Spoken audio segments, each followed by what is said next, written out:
ایک شخص کو اپنے گناہوں کو گننے کا خیال آیا تو وہ اپنی عمر کا حساب لگانے لگا، ماہ و سال گننے لگا۔ حساب پورا کیا تو پتہ چلا اس کی عمر 60 سال نکلی۔ پھر اس نے ان سالوں کے دنوں کا حساب کیا تو 21,500 دن بنے۔ 21,500 دن دیکھے تو غش کھا کر گر پڑا۔ جب ہوش میں آیا تو کہنے لگا، افسوس میں ہلاک ہو گیا۔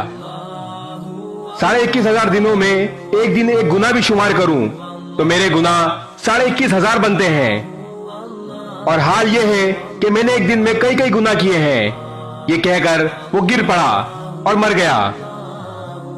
ہم بھی دن میں کئی گناہوں کا ارتکاب کرتے ہیں۔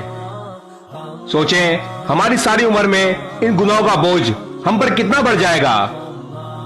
آپ بھی حساب لگا کر دیکھیں۔ اللہ تعالی ہمیں نیک اعمال کرنے اور گناہوں سے بچنے کی توفیق عطا فرمائے، آمین۔ اس ویڈیو کو شیئر ضرور کریں، ہو سکتا ہے آپ کے ایک شیئر سے یہ بات کسی کے دل میں اتر جائے۔